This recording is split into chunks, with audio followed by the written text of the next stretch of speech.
มีออกที่มาจังหัน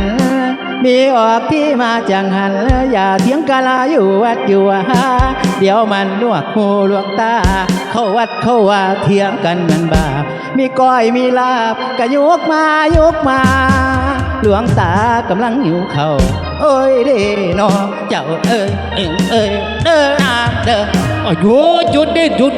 เป็นเน่นเป็นถั่วมันล่ำบ่ได้ให้มันสิผิดศีลแต่ที่หลวงตาคือล่ำได้กันสันหลวงตากะศีลหลายเนาะเน่นศีล10ตัวหนึ่งหลวงตาศีล227พุ่นหลวงตาใส่หลายมันก็บ่เบิดเน่นใส่ไว้มันสิเบิดได้บ่ทนงัดไถได้ข่อยนี่นะมันก็เอาเปรียบกันโพดใหญ่ผู้ขายเป็นเจ้าอารวาสเด้อที่ซิ่งมันก็คักเบิ่งโอ้ยกะสิเฮ็ดเป็นอยู่ดอกมันบ่ทันฮอดพบพระอยู่ว่าสิอยากเป็นหลวงตาไว้แท้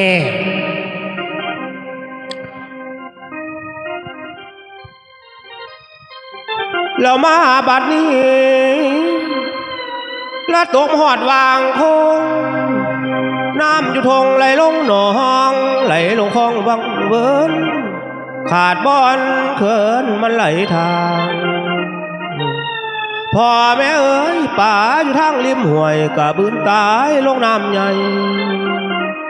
กบเขียดหอยเด้อและกุ้งหาไงเข้าคู่สู่หูละเบาสาวเอิญสั่งสู้หญ้าคู่สั่งอารามหลวงพากันไล่คลองส่งกองกุฏิเด้อหลังปวง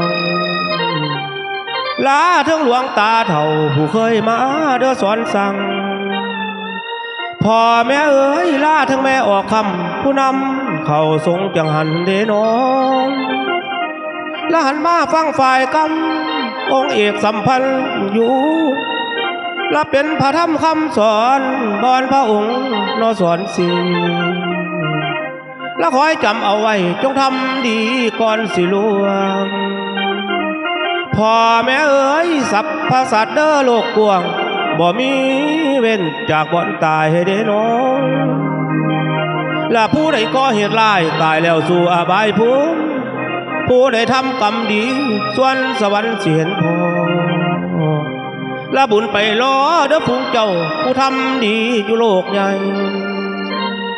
พ่อแม่เอ๋ยเกิดเป็นคนเด้ออย่าได้โอ้ยมองไม่ศาสตร์ตระกูลเด้น้องละขั้นไผเกิดโยพุนสวรรค์แห่งวิมานแม่นวิมานแสนหาเทวาเด้อเป็นหมู่พ่อแม่เอ๋ยไปอยู่ใส่เพิ่นบ่ห้ามตามแท้แต่สิไปเด้น้องละขั้นจะไปเพิ่นว่าไว้แนวขี่นั่นคือบุญจงทำทานคือเหลือถ้าขี่ไปให้ถึงทางและบุญสิพาเด้อผูงเจ้าไปเมืองแม้นอันแสนเสียงและจงทำดีเถิดพี่น้องบ่มีเศร้าแม่นเก่ามองโอ้โอ้โอ้ยโอ้โอ้ยนี่น้อยหลวงตาเอ้ยหลวงตาอยู่บ่ขะน้อยห้วยบ่อยู่สิไปใส่ว่าเป็นเจ้าวัดเจ้าว่าอยู่ดีก็อยู่นี่ละเนาะโอ้ยเฮ็ดหยังอยู่มาคือตื่นสวยแท้เด่นสิมานี่แล้วอาจารย์ว่าได้ป่วยบ่โอ้ยมักโอ้ห้วย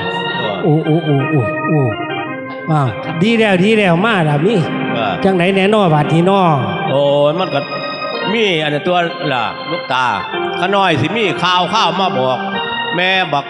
เน่นน้อยบักเชียงคำผ้านี่ล่ะแม่มันตายแล้วเพราะมันก็ตายเบิดห่วยคือว่าจังสั่นบาดนี่จักแล้วจะว่ามาหานี่มาข่าวนี่แล้วแต่ลูกตาสิว่ากับเน่นน้อยเด้อบาดนี้เด้อจักสั่นโอ้ข้าท่านก็ให้เน่นฟังดอกเด้อเจ้าไปทาคอยอยู่พุ่นละเพื่อนงานเพิ่นพุ่นละ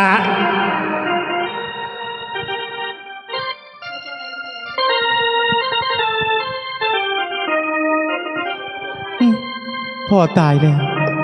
พ่อเน่นตายแล้วหลวงตาครับพ่อเน่นตายแล้วนี่ก็คงจะอยู่ต่อไปบ่ได้ละหลวงตาไหวคอยก็เสียใจน้ำเจ้าคือกันนั่นล่ะเฮ็ดจังไดดาบาดนี่โธ่โยมพ่อสิใจกันหน่อยซะหลวงตาห่วยโอ้ยเฮ็ดจังไดแล้วหลวงตาก็เสียใจน้ำอยู่ คันจิตจะได้กระชิกกระชิกให้จิตให้เท่านั้นตัว ดอกข่าวลา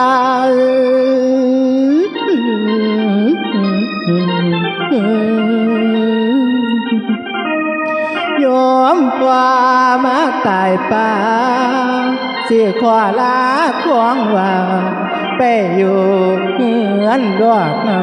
ำเจ้าเสียเมื่ออาหารเขาปลูกป่าเลี้ยงอีกเมียบ่ทันดุนซ้ำเมีย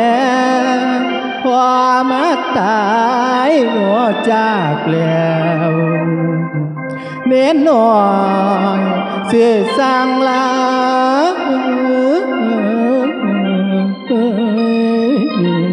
ในยามนี้หลวงตาครับสิไก่หน่อยเสหลวงตาที่เขาไปจัดงานศพของพ่อ ไปคันฉีกกลับไปเฮ็ดจะได้ก็เฮ็ดใจละไปขึ้นโบสถ์ก่อนจะค่อยเสก